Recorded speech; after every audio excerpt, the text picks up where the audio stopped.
Salam sejahtera bagi Dewan Juri yang saya hormati. Perkenalkan, nama saya Selina J, kelas 4A dari SD Swasta Siam. Hari ini, saya ingin menceritakan kisah yang berjudul Asal Mula Selat Nasi Kepulauan Riau. Saya awali dengan sebuah pantun. Nelayan laut menjual tuna, terjual banyak tidak terkira. Jika hati teman bunda gulana, dihibur saja agar riang gembira.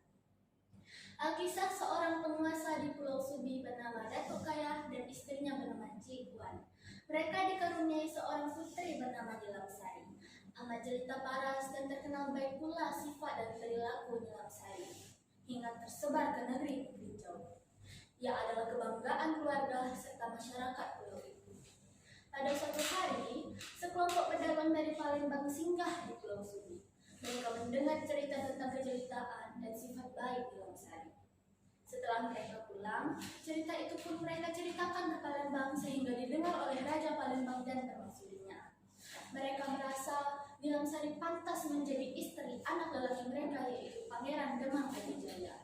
Permaisuri Raja Palembang mengatakan rencananya itu kepada putranya. Mereka merasa senang karena Pangeran Demang Adijaya menerima rencana itu. Sang raja lalu mengirim utusan kerajaan ke Pulau Subi untuk meminang Nilamsari. Berbagai hadiah indah dan berharga turut dibawa rombongan utusan itu. Setelah berlayar beberapa waktu, para utusan kerajaan tiba di Pulau Subi. Mereka bergegas menemui Datuk Kaya dan mengatakan kepentingan kedatangan mereka. Datuk Kaya berbahagia mendengar pinangan untuk putrinya itu. Baiklah, katanya, hamba terima pinangan untuk putri hamba ini. Para utusan merasa lega karena perjalanan mereka membawa hasil. Rencana pernikahan pun dibahas. Datuk Kaya dan para utusan sepakat bahwa pernikahan antara Nilamsari dan Pangeran Demang Adijaya akan dilangsungkan pada bulan Syawal tanggal 10. Setelah para utusan kerajaan itu pulang, Datuk Kaya langsung mengadakan persiapan untuk pernikahan putrinya. Warga Pulau Subi pun berbahagia mendengar rencana pernikahan itu. Mereka lantas bekerja saling bahu-membahu untuk membantu keluarga Datuk Kaya.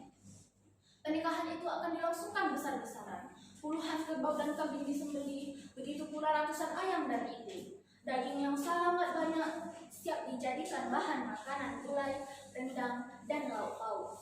Ketan, tepung, dan beras dalam jumlah yang sangat banyak siap dijadikan nasi dan aneka kue serta penganan. Menjelang waktu yang telah ditentukan, semua persiapan hampir selesai. Tanggal 10 bulan Syawal akhirnya tiba. Semua persiapan sudah selesai. Nilamsari telah mulai dihias. Busana yang dikenakannya sangat indah gemerlap, membuat kagum orang-orang yang melihatnya. Pelaminan telah disiapkan, begitu pula aneka hiasan perayaan. Berbagai makanan siap disantap para undangan. Menjelang siang, rombongan pengantin dari kerajaan Palembang belum juga datang.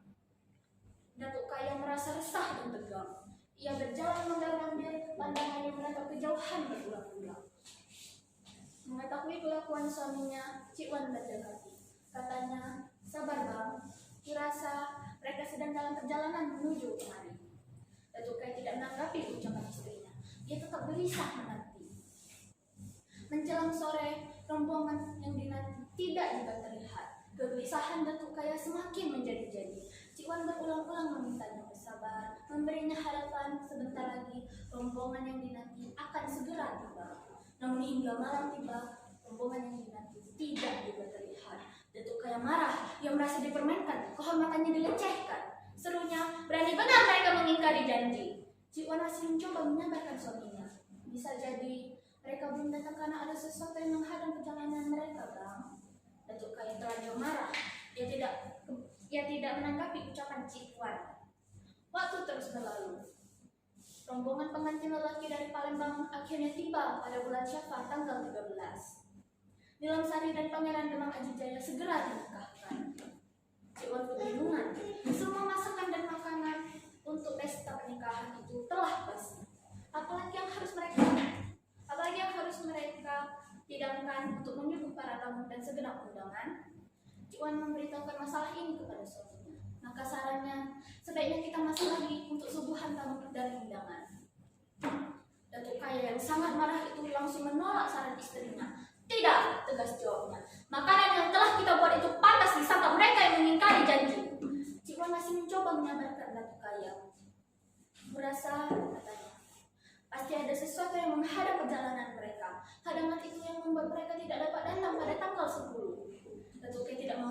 ia tetap marah.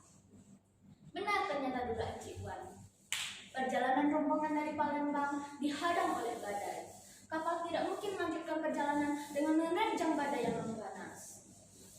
Nahkoda kapal mengarahkan kapal ke pulau untuk berlibur. Akibatnya, mereka terlambat 3 hari dari waktu yang telah mereka tentukan sebelumnya. Cik Wan akhirnya mengetahui penyebab keterlambatan rombongan dari kerajaan Palembang itu. Ia kembali menyabarkan suaminya dan menyarankan agar kembali memasak untuk menyuguh tamu. "Tidak!"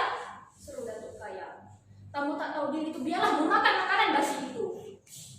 Cik Wan berulang-ulang menyabarkannya, namun Datuk Kaya tetap bersikeras dengan keputusannya. Kemarahan Cik Wan akhirnya tersulut.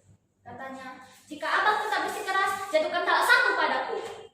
Datuk Kaya murka. Ia tidak hanya menjatuhkan talak 1, melainkan talak 3 kepada Cik Wan. Datuk Kaya mengambil nasi basi dan menghambur-hamburkannya ke tanah. Hamburan nasi basi itu memanjang hingga menyerupai bentuk sebuah selat. "Ingat," seru Datuk Kaya, "kita bercerai sebatas nasi basi ini." Tiba-tiba, laut bergolak dan badai datang menderu-deru. Badai itu menerjang Pulau Subi hingga pulau itu terbelah menjadi 2. Batas belahan itu tepat seperti hamburan nasi basi. Satu belahan kecil adalah bagian Cik Wan, sementara bagian besar adalah milik Datuk Kaya. Adapun selat pembelah itu di kemudian hari dinamakan Selat Nasi. Nah teman-teman, pesan moral yang dapat kita petik dari cerita yang tadi adalah kemarahan dan ketidaksabaran hanya akan mendatangkan musibah dan penyesalan di kemudian hari. Saya akhiri dengan sebuah pantun. "Tanam ubi di halaman rumah, bunga melati daunnya merah. Jangan benci, jangan marah, karena benci jadi masalah." Sekian, terima kasih.